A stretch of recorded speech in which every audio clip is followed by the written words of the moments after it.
Now, our next speaker also probably doesn't need an introduction either. He will be well known to you. Professor Chris Denton is Vice President of SRUK, and he's the leading consultant for systemic sclerosis at the Royal Free Hospital, where he also leads a large clinical and translational research program. Chris is extensively published, and one of the key pieces of work that he's recently been involved with was reviewing and updating the British Society of Rheumatology's best practice guidelines. Best practice guidelines are key to driving improvement in diagnosis, treatment, and care. And they're really an important tool for general rheumatologists, but actually they're also important for patients. And I think one of the key pieces of work that Chris has led is making sure that that information is also presented in a lay-friendly version, so it's accessible to you. So in our first session, Chris is going to talk about getting the most from your healthcare, referencing the role that the BSR guidelines and the knowledge of annual tests can play in supporting patients. Chris.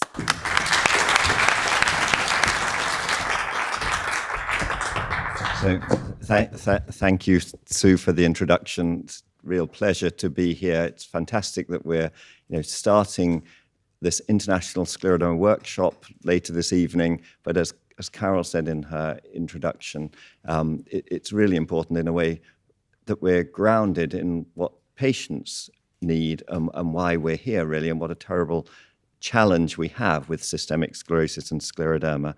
So I don't think I'm as shy as I was when I first met Carol, so I think I'll be okay addressing you and picking on you if you don't ask questions. But what we're going to do, I'm going to give a presentation that I hope covers quite a lot of the topics and relevant to some of the things that Carol said and Sue, and then we will have some time for questions, and I would really encourage to ask anything about the content of the talk, but anything really related to systemic sclerosis and its management that you'd like to ask, and we can take it from there. So a very important slide in any presentation, of course, is the disclosures that might be seen as conflicts of interest. But in fact, I regard this as an incredibly positive slide because, as Carol said, 30 years ago, almost no pharmaceutical company would ever have been interested in doing clinical trials or research in systemic sclerosis, in scleroderma. And now we have many, many companies that are involved. They're taking our advice about how to design trials, how to undertake them. They're testing their drugs in scleroderma, and we're getting approved therapies. And that's really a cornerstone of being able to manage the disease better, and why it becomes so important to have guidelines and recommendations to make sure that the treatments that become available are used in the right way. So what I'd like to do is, first of all, give a little bit of a historical perspective on how we have made significant progress in a hard disease, to talk about the latest guidelines and recommendations, not just from the BSR, but also from EULAR, from the European Rheumatology League, and emphasizing how important it is to have patient-centered care, routine monitoring, and really not just waiting for things to happen, but being proactive in managing the disease. And that's very, very important in thinking about the major life-threatening serious complications of the disease, but also the non-life-threatening burden of the disease that you will be familiar with. And I will finish perhaps just with a thought about how we will move, we hope, to a more personalized, stratified medicine using all of the tools like artificial intelligence and machine learning alongside clinical experience. So the clinical challenge of systemic sclerosis, it is a very high unmet need. So many of you in the audience will be aware that systemic sclerosis or scleroderma is a diverse disease. And one of the things we think about when we see a patient is whether they have diffuse scleroderma, meaning has it affected a large part of the body, a large part of the skin, or do they have limited disease that maybe just affects the extremities. But I always make the point that these are not mild and severe forms of the same disease. They're just different forms of a generally serious condition. It's an uncommon or rare disease, about 1 in 10,000 people in the UK. It's female predominant, like a lot of autoimmune diseases, and I like to think that it affects you in the prime of life between 30 and 60 as an average age of onset. And unfortunately, it still is a potentially lethal disease, meaning that a lot of patients will that systemic sclerosis will contribute to the cause of death when they ultimately die. What is very positive, that even though we can say that perhaps half of the patients will ultimately perhaps succumb to something to do with scleroderma, they're living for many, many years with the disease, and that's a point I will make in a moment.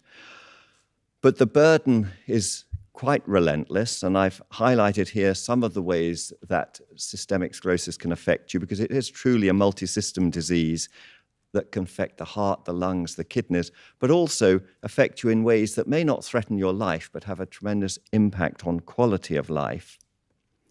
But before I go into more detail about the investigation and treatment of scleroderma, I did want to actually come back to a point that Carol made in her introduction, because 30 years ago, when I started my journey in systemic sclerosis, we really didn't understand anything really about the cause and mechanism of the disease. We knew it was a terrible clinical problem.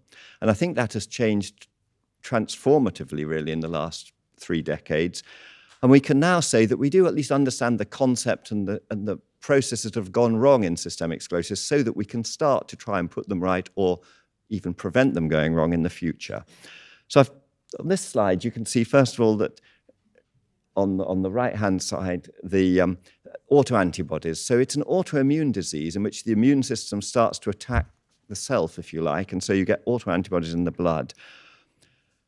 It's also a disease in which you get blood vessel damage, and you can see that very early on in the little blood vessels around the nail fold, and you'll hear more from Professor Matucci about that later in the afternoon and how that can be helpful to make an early diagnosis. But scleroderma, when it develops, it causes inflammation and thickening of the skin, and you can see that in the center here. This is the classical appearance of diffuse scleroderma in its early stages.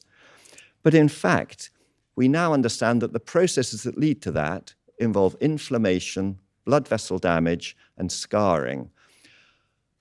And if you think about it, all of those processes are really, really important, actually, in repairing tissues when they get damaged. It's part of surviving. It's something that has been optimized, if you like, through evolution, that we can repair tissues. And if you think when you cut yourself, the skin heals. And this is an experimental wound shown at the bottom. This is actually from an animal model, a mouse that had a full thickness skin wound on its back. And then you can see after a week that the skin has healed. And by 2 weeks, the skin is also almost back to where it was.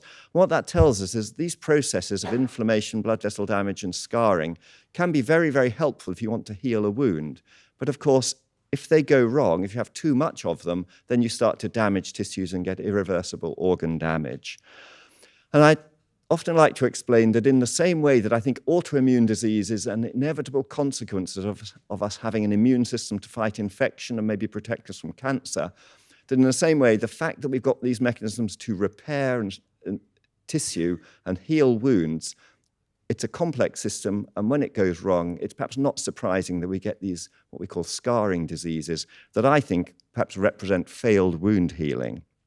And I wanted to introduce that because then when we're thinking about patients and the disease, we can think about, well, there are clearly triggers that start the disease off, and often in patients we can dissect down and think, well, what might have led to the early stages? But we know that then processes lead to progression, worsening of the disease, and most importantly, and perhaps that's the thing that we hadn't fully appreciated, that there's a failure of regression of scarring, which is part of the normal wound healing process. And maybe it's this failure to switch off the process that is something we particularly need to tackle. Because those problems of blood vessel damage, inflammation, and scarring are what leads to the clinical problems we see in patients, and you can see again summarized in these clinical photographs. And this is the point where I'd really like to bring it back to the patient and make the point that if, as I often do, you ask patients with systemic sclerosis, with scleroderma, how is it affecting them? What's the biggest problem they have? They will almost always talk about the problems they have with their circulation, with the digital ulcers in their fingers, the severe Raynaud's phenomenon, the problems they have using their hands because of the contractures or the calcinosis or the loss of bone that can occur.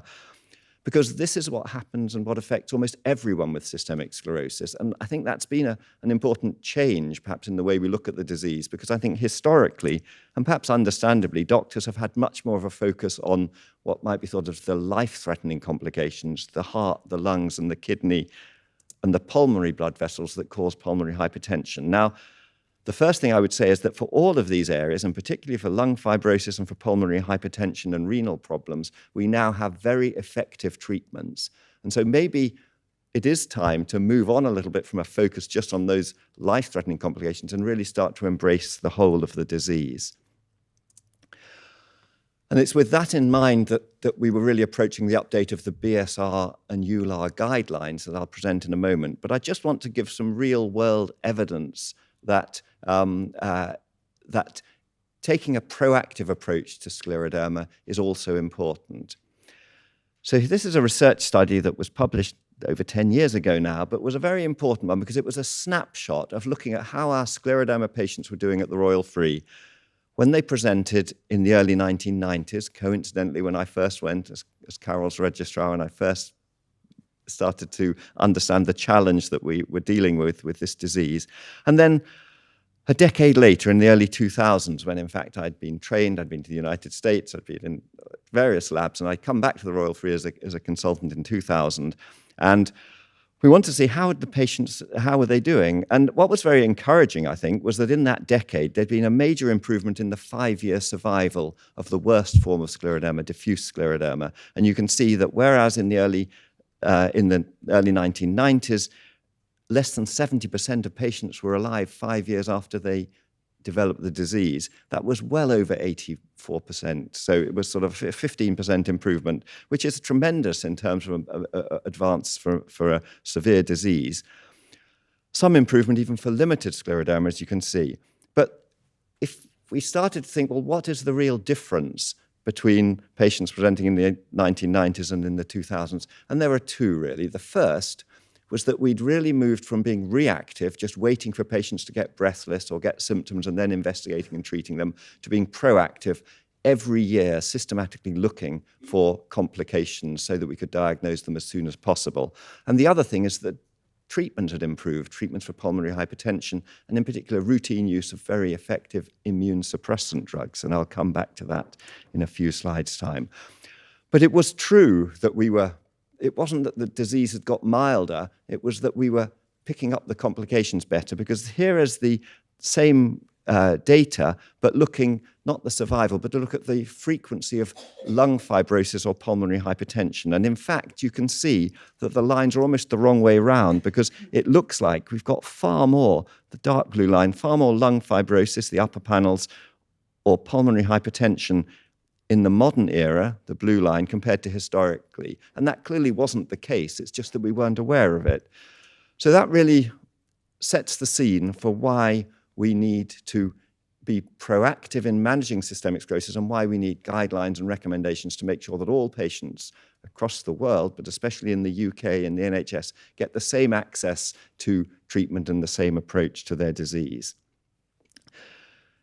So this is how we now approach a patient with systemic sclerosis, making sure that at least once a year, we're systematically reviewing the patient and considering, have they developed any of the major complications? We will perform lung function tests, and if those show anything worrying, we'll go on and do a CT scan. We'll perform regular tests to look for pulmonary hypertension. We'll make regular assessments of gut function. We'll monitor the kidneys, and often this is something that patients can do themselves. I'll talk in a few slides' time about how we can identify who might be at particular risk of different complications. And we would certainly encourage people to measure their blood pressure at home if we think they're at risk, so that we don't miss the diagnosis of kidney problems and high blood pressure. And cardiac disease, which is emerging as, again, a real challenge in the disease and something, again, we're making steps towards better treatment in. But part of that is identifying the disease as soon as possible. So if we want to do that, and we want to do it in a consistent way, we need guidance and recommendations.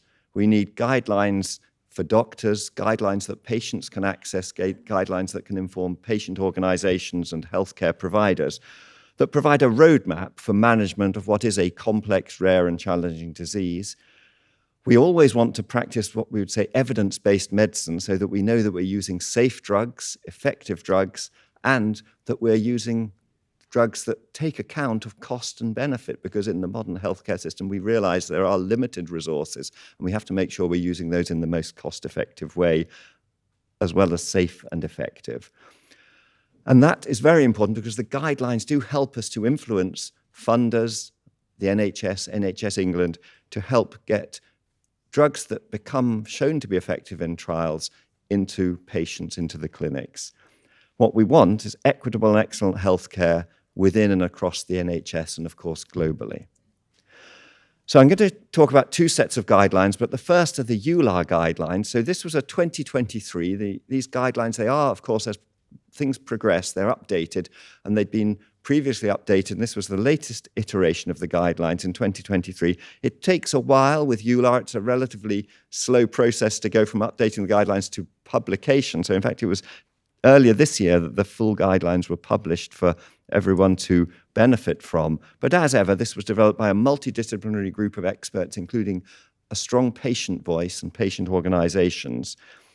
And I'm going to show one slide because this is a very nice summary figure from those guidelines that just really makes the point that if you were to deconstruct systemic sclerosis into a series of different individual conditions for the different manifestations, heart, lungs, blood vessels, kidneys, etc., you can start to work out where we've got the most treatments available. And you can see, particularly for vascular disease, for Raynaud's, for pulmonary hypertension, starting to get more treatment for lung fibrosis. And you can also see the level of evidence, if you like. The lighter the shade of green, the less we have formal evidence, the more this is based on expert opinion. But I think it's an important point to make, and I'll come back to that at the end in the BSR guidelines, that there is no aspect of the disease, at least that we can't start to tackle. And that's very important. And this was the principle behind the update of the BSR guidelines, and I'm really pleased that the final guidelines are endorsed by SRUK, and I think that's very important for patients and for independent promotion of the guidelines. The BSR has a very rigorous evidence-based process when we're making guidelines. We had published the first set of guidelines in around 2014, so almost a decade ago. And it was definitely time to update them and reflect progress in terms of new drugs that are available, new trials that have been completed, and new ways in which we could approach patients. So the first part of this process is actually agreeing all of the questions that the expert guideline group, and this was a group of 30 experts, including patients, patient organizations, all sorts of different specialists, so dermatologists, lung specialists, as well as scleroderma specialists and rheumatologists, coming together and really working out, well, what are the questions and areas that we need to focus on? And we decided there were four main areas. We wanted to really make sure that everyone got the best chance for early diagnosis and proper classification and stratification or prediction of their risk. We wanted to talk about the management of the disease overall, and then the organ-based, the individual complications, as I showed you from the EULAR guidelines. And also specific for the BSR guideline, we wanted to show how we could organize good services in the UK for the whole life course of scleroderma, from when you develop it, perhaps for childhood onset disease, transitional care for adolescents and adults as well. So here is the guideline, and at the end I'll give you the link for the reference for the full guideline that's freely available. And I'm going to just walk you through the core of the guideline, which is really this schematic. And what this emphasizes is the journey that the patient should take when they're diagnosed with systemic sclerosis. We would first consider the patient, remembering that not all patients are the same, and we want to work out the subset of the disease and what your autoantibody profile is, because that helps us predict the future.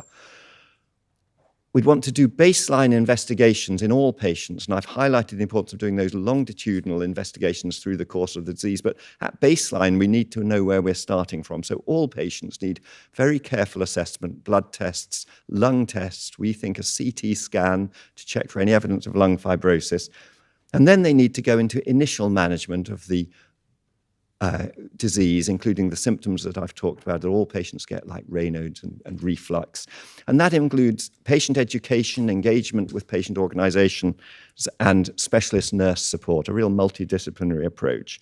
And then they need to get into the system of routine follow-up so that they're seen regularly and they have contact points so that they can tell us about their disease when it changes, but most importantly, we can be vigilant, as I've already shown how important it is, to once or twice a year being very carefully reviewed as to see whether you've developed complications. Some patients, when they first present, will have more specific problems in the heart or the gut, and they'll need more investigation. And a small number of patients, this was something that was new for the guideline, we now recognize can have scleroderma in the context of a cancer. It can be like a marker of a tumor that might not have been diagnosed. And these high-risk cases can now be identified and screened appropriately. So what that's led to is a much better focus, I think, on making an early diagnosis of complications like lung fibrosis, so that we can work out not just whether it's present, but how severe it is. And what we've really moved on to is not just diagnosing established lung fibrosis that's severe and has affected a lot of the lung, but actually identifying those early cases so that we can really intervene and prevent future problems. Another major complication that I think we've made progress in is pulmonary hypertension. And this is particularly important because this is a complication that affects, in the end, perhaps 1 in 20 or 1 in 30 patients with systemic sclerosis. But it occurs at a rate of about 1 or 2% per year through the course of the disease. So we need to be very vigilant for this. And here you can see in our cohort of patients, when we published the paper a decade ago, that rate of progression of developing pulmonary hypertension, and it's actually seen in both limited and diffuse scleroderma. And some of these patients, around 2/3, will have what's called pulmonary arterial hypertension, which is a very treatable form of the disease. Now I would say completely treatable. Patients now live for many, many years with this. We might even say sometimes they're cured of it because the drugs are so effective, and new drugs are emerging for that all the time. One of the consequences, though, of doing these lung function tests every year is that we can also go back and the patients can teach us, if you like, how we could do better at predicting these complications. And I just show this data. This was work done by Svetlana Nichanova, who's a very talented clinical fellow working with us over a number of years. And what we did, we used a very sophisticated technique called landmark analysis to look at the changes in trajectory of lung function over time in patients as we followed them up over, as you can see here, over 10 years. And what you can see is that the lung function tests often stay quite stable, but occasionally the patients do develop pulmonary hypertension, and over time, you can see that here. And what we noticed when we did this analysis is that about 5 years before you develop the pulmonary hypertension, your lung function trajectory starts to change. In fact, it goes from an average decline of about 1.5% a year to 4.5% per year.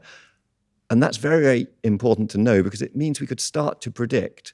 But because it's very complicated to look at individual patients, I think this is an area where machine learning and computer assistance might help us to identify better the patients as they develop that complication. So what about the diagnosis of scleroderma? Well, it is important that we make an accurate diagnosis and we do it as early as possible, and we use the recognized criteria for this. And all of the recommendations that we have in our guidelines are qualified at the end of each recommendation statement, as you can see here, by a grade of recommendation, meaning is it a strong recommendation or a conditional one, 1 or 2? The quality of the evidence, is it grade A evidence, controlled trials, multiple trials, really convincing evidence that treatments work, and what's the strength of agreement of that expert group? And how we diagnose systemic sclerosis is very much linked to the classification criteria that were developed more than a decade ago now, and are very important because it's very easy to diagnose systemic sclerosis or severe scleroderma when it is severe and diffuse, and you can see a typical patient there with diffuse scleroderma. I think physicians will make that diagnosis. But if we want to intervene early, we need to be able to diagnose much milder cases. And that's where these criteria come in, because it's a points-based system where you get a number of points for each of the manifestations like autoantibodies and Raynauds and abnormal capillaries. And here you can see, for example, I've just put a little line around. If you were a patient with Raynauds, with puffy fingers, with abnormal capillaries, and with an autoantibody, you would have enough points to make a definite early diagnosis. You'll hear more about that from Professor Matucci. But it allows us to start to access treatments and put patients into pathways as early as possible. And the autoantibodies that I showed in one of the early slides that help us to make the diagnosis also allow us to help predict the future, because some antibodies are associated with much higher risk of complications like lung fibrosis. You can see here that if you have one of the antibodies such as SCL70, the green lines. This means that whichever subset of disease you have a very high risk of lung fibrosis. And we've been able to put that together into what's called a heat map here, where you can see red is the highest risk, and you can see how the different antibodies and skin subsets help us to predict who is more at risk of kidney problems, pulmonary hypertension, or cardiac scleroderma. So as I said, that's a particularly challenging group of patients to identify. Once we've made the diagnosis, of course, we want to get on and give treatment. And we're fortunate now because we've got quite strong evidence bases, and this has been really updated for the new guidelines that support the drugs that we have available. So we use drugs to suppress the immune system because it's an autoimmune disease, and this can certainly help to improve the skin and the lung in systemic sclerosis patients. Some patients have different responses to the different drug treatments, and so sometimes we wonder which of those different immunosuppressive drugs is better to use. And we've been able to delve into some of the clinical trials to really learn which drugs are the most effective in scleroderma. And I'm just going to present a couple of slides from a trial that we conducted a few years ago in 375 patients, so a very large clinical trial of diffuse scleroderma called the RESOLVE trial. It tested a drug called lenabosum, which was a cannabinoid agonist, but unfortunately the trial was completely negative. There was no difference between those drugs that were those patients on placebo and those on active treatment, and the reason for that was that they were allowed to be on background immunosuppression. And what we learned from this study is that in fact those background immunosuppressants are very effective. And so the drug may have had some benefit, but not sufficient to eclipse the treatments that we're already using. But what the analysis that we've done since then has shown us is just how good a drug like mycophenolate, and some of you may be on this drug, is in improving the skin in early diffuse scleroderma or stabilizing the lung function that really does prevent progression of lung fibrosis or allow your skin to improve much more than it would if you're on no immunosuppression. That's what says no IST. But what we know is those drugs are not sufficient, and we know that some patients need much more intense immunosuppression. And we've, for a number of years now, been using a technique called autologous stem cell transplantation, which is a treatment that was taken from cancer therapy. It's the most intense form of chemotherapy.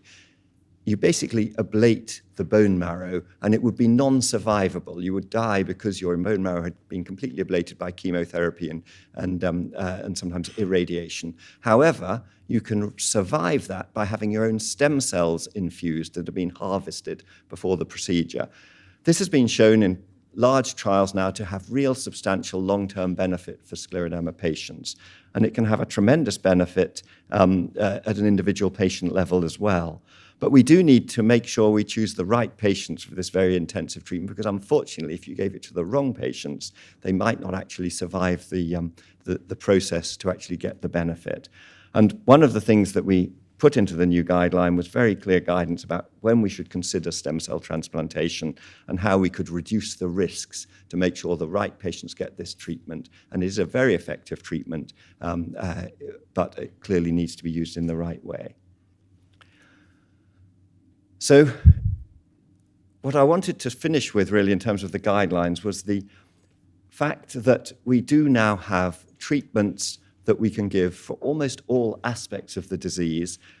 And this is the second summary figure from the guideline. And what it shows is that whether we're thinking about neurological complications, interstitial lung fibrosis, pulmonary hypertension, scleroderma, renal disease, kidney disease, the skin. I showed you the effectiveness of some of those immunosuppressive treatments for the skin, musculoskeletal, digital ulcer disease, things like fatigue and quality of life. Now, these are really challenging things, but we didn't want to shy away from at least considering what approaches we might have to try and improve these.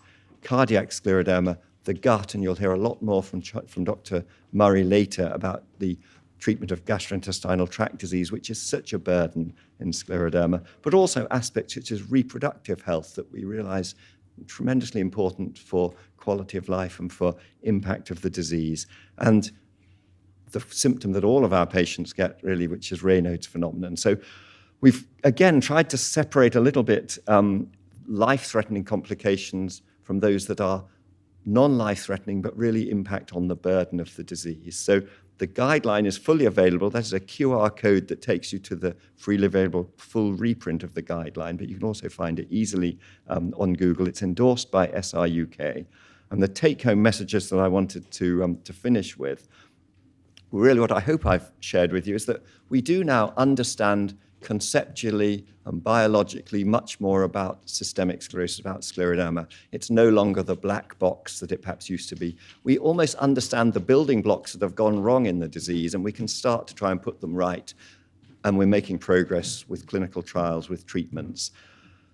So with all of that, we are improving survival and we're improving outcomes, but that has meant that just perhaps like in other areas of medicine, living with scleroderma, survivorship, if you like, but living with scleroderma is the new reality, and long-term aspects of the disease with their high unmet need are really the challenge, I think, that will be there for the next 2 or 3 decades, just as survival was the challenge perhaps that was really something we needed to work on in the first sort of 20 years ago.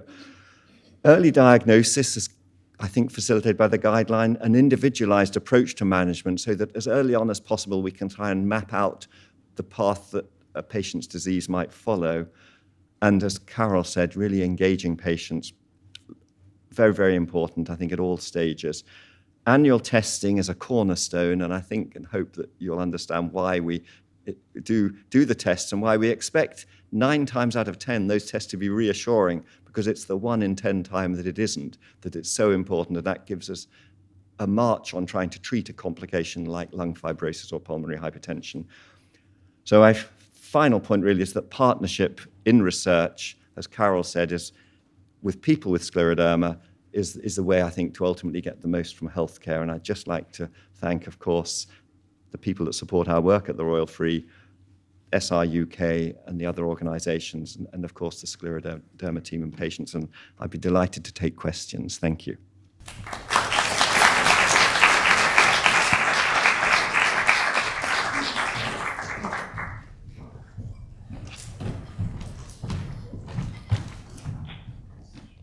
I think there's going to bring a microphone. Thank you very much. Apologies, I've got. No, thank you. And can I thank you for not making me have to pick people out and put them on the spot? Apologies, I've got a sore throat today as well, so I'll try my best to try and get it out. Thank you very much. That was a really, really interesting presentation. I learned a lot from it. I wonder if you could please, I'm a simple soul, and you have already covered a lot of this, so apologies if I'm sort of asking something you've already covered. But as a patient, I get a little bit confused with sort of interchangeable terms: scleroderma, systemic sclerosis, diffuse, limited, and obviously when you see the first slide and you're looking at, and obviously you've made great gains, but ultimately you panic when you see about sort of survival rates and things like that. I was just wondering, and I know it's a sliding scale, massive sliding scale, and obviously you showed all the scoring mechanisms for different elements of it.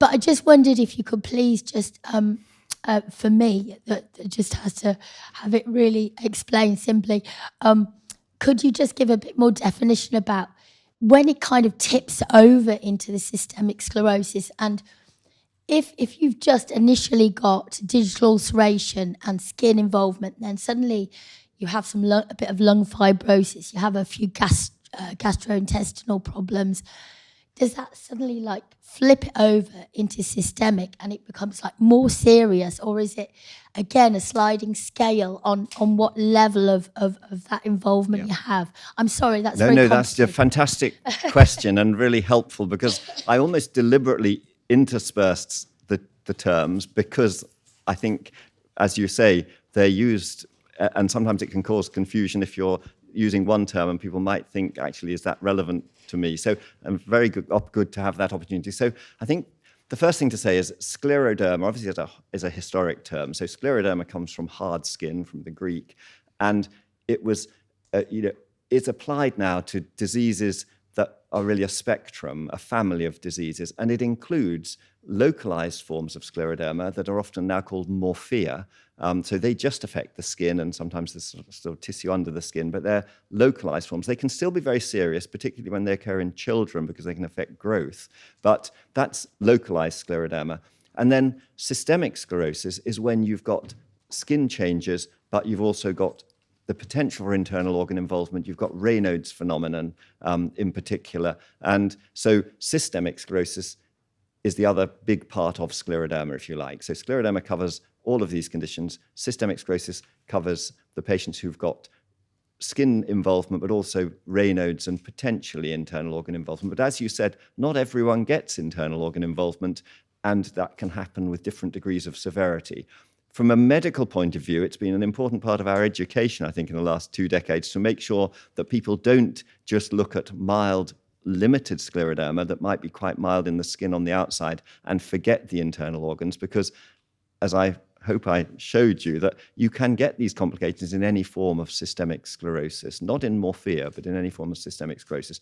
I think we have moved away from this classification, the traditional of limited and diffuse disease, because as you suggested, it is quite misleading sometimes because patients can have very troublesome skin in the beginning and then it can improve and they may or may not get internal organ issues. So we now prefer just to use the general term systemic sclerosis and then to think more individually and not just whether it's diffuse or limited, but in fact looking at the picture of things like antibodies and other things too, so that we can try to individualize it. But that's very much something that I think comes, and it's important to educate and discuss with patients in the clinic, because it's clearly to make sure we're not too technical.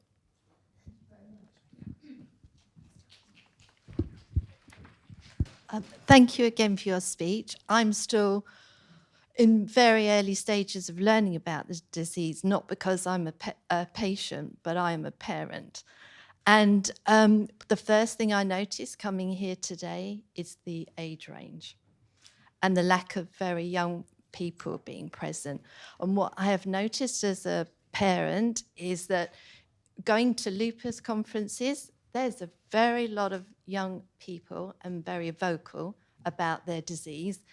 And it feels, which I may be wrong, this is just a parental observation, that if you test positive to the lupus antibody, even though you don't have any sign of renal failure at this point, you're very quick to get the label. But you can test positive to SSCL, have a lot of internal complications with the heart, with gastrics, with severe Raynaud's, and it's still really hard to get a diagnosis. And so you get labeled as mixed or undifferentiated. And my concern is for the younger generation, because all this is lovely when caught early, and I do agree, but are you missing out, do you think, on a lot of younger patients because they're not getting the right clinical label and they are being lost? And especially where that list of drugs was really interesting, because if you're in undifferentiated, but with an SSCL, one of the big ones was not on their list of drugs to be given. So is this a problem with the younger generation? So thank you. I mean, there are some very important points there. I'll try and unpack a little bit.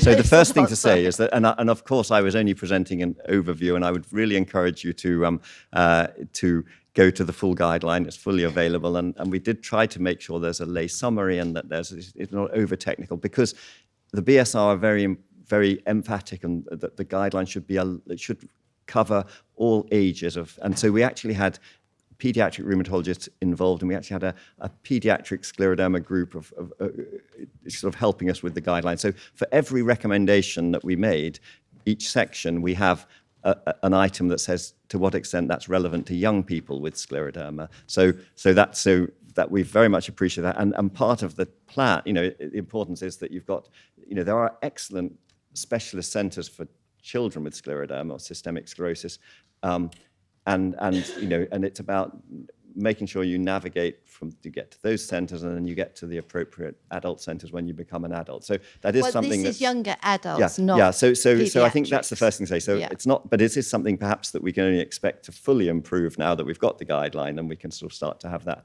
focus. In terms of young people with systemic sclerosis, so firstly, it can affect any age. I think you can certainly present, from very, very young and to very old.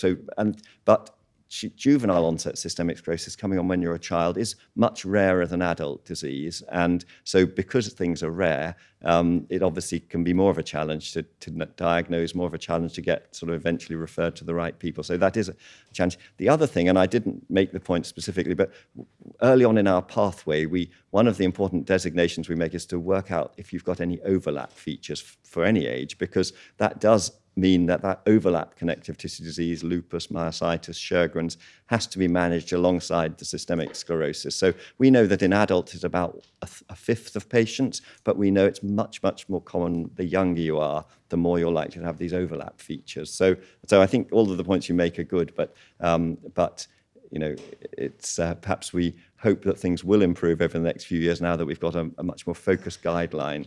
So the overlap is your worry, because one of my concerns is when you do go onto the guidelines, one of the boxes you have to tick is a nail capillary test, and that's extremely hard to get. So it felt unfair to put that in as a that's test. a great. When that's That's a really good point, people. and I think something that Professor Matucci probably will also perhaps talk about when he gives his presentation.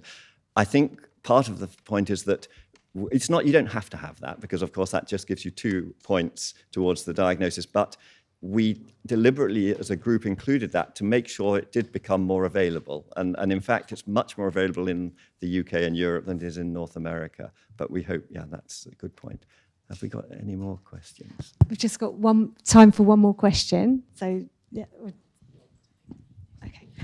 Right, so I've got, leading on actually from what you said, and thank you very much. I've got a lot of good homework to do now from things to look up from your talk.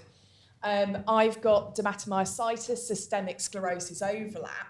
So obviously I can look through the guidelines for the systemic sclerosis, and I presumably will be able to hunt out guidelines for myositis.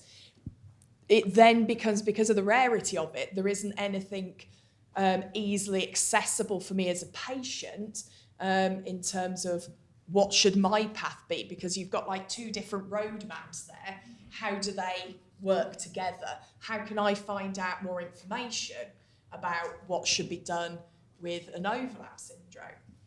Yeah, no, that's a great question. And as I say, one of the points that we've always, we make in the guidelines to make sure that we do recognise the importance of overlap. But I take your point. I don't think I have an answer at the moment, but maybe that is something, at least for SRUK, to be thinking about, because I think that's right. Of course, RAREDA, for example, which is the umbrella organisation for different rare diseases, does recognise that, and so there may be opportunities there. But this is a great point. Thank you. There are recent guidelines for dermatomyositis, just as there are for systemic sclerosis. Thank you.